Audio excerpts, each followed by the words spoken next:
Hello and welcome to Daily News from Martyrdom TV. Headlines: a review of the latest activities related to the religious authority around the world. A scholarly session attended by professors and seminary scholars with Grand Ayatollah Shirazi. Commemorations of the Fatimiyyah days continue to be held in centers affiliated with the religious authority across the world. Nonviolence Incorporation issued a message to the leaders of the climate change conference, urging immediate action to confront the crises resulting from climate change. The residents of Grand Ayatollah Sadiq Husseini Shirazi in the holy city of Qom hosted a scholarly and research session attended by a group of scholars, seminary professors, students, and those interested in religious studies. The session aimed to enhance the academic and research level of students and to create an atmosphere for discussion and exchange of views on jurisprudential and doctrinal topics. During this program, several scholarly topics were discussed, including the obligation of child upbringing upon the father, the ruling on price differences in cash and credit sales, the ruling on buying and selling checks, cases in which usury is permitted, the prescribed amount of diya or blood money, and the distinction between coercion and compulsion in rulings. Grand Ayatollah Shirazi elaborated on the issues discussed, offering precise explanations and well-reasoned answers to participants' questions.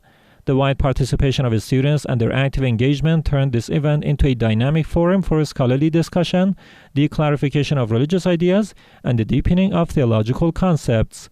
According to the Martyrdom Media Office, the full session and the statements of Grand Ayatollah Shirazi have been published on the official YouTube channel of this network and are available to the public. حملت مشعل نور الله في زمن فيه تلون طبع الناس تلوينا وأصبح الحق مهجورا بلا وطن. Coinciding with the arrival of the second Fatimiyyah period, Bayt al-Abbas Husayniyya in Melbourne, Australia, one of the centers affiliated with the religious authority, has been hosting mourning ceremonies in honor of Lady Fatimah al-Zahra. These gatherings are held based on the narration that her martyrdom occurred 75 days after the passing of the Holy Prophet of Islam, and in accordance with the recommendations of the religious authority regarding the commemoration of the Fatimiyyah days. A large number of Shia followers and devotees of the Bayt participate in these ceremonies. Is Hujjah, or she is Hujjah as I am Hujjah. This is what the Prophet meant. And thus you see when Lady Fatimah stood up in the mosque of the Prophet and delivered her strong sermon, what did she say?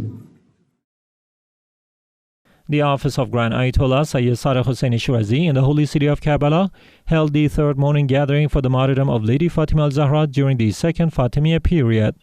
In the morning session, Sayyid Adnan Jalil Khan delivered a lecture on avoiding obedience to Satan, while in the afternoon session, Sheikh Hussein Sultani elaborated on the oppression and sufferings of Lady Fatimah al-Zahra, peace be upon her. The Lady Fatimah al-Zahra complex, one of the centers affiliated with the religious authority in the city of Kabul, Afghanistan, held mourning ceremonies marking the martyrdom anniversary of Lady Fatimah al-Zahra.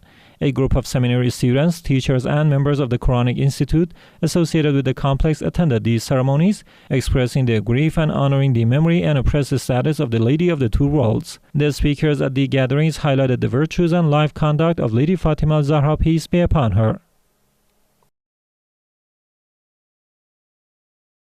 In the city of Shatra, Iraq, the al-Sha al-Husayniyya committee affiliated with the religious authority organized a grand symbolic funeral procession for Lady Fatimah al-Zahra. Hundreds of mourners and members of this committee took part, expressing their grief through elegies and lamentations in remembrance of the Prophet's noble daughter. The Nonviolence Incorporation, Free Muslims Association, affiliated with Grand Ayatollah Shirazi Foundation, issued a message to the leaders of the climate change conference, calling for urgent action to confront the crises caused by climate change.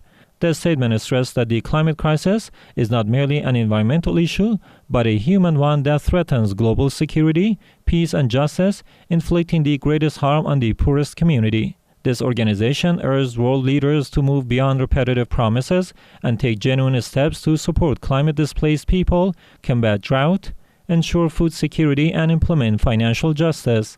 The message concluded, "Violence against the environment is violence against humanity. A just and peaceful future is only possible through the preservation of the earth and the dignity of humankind."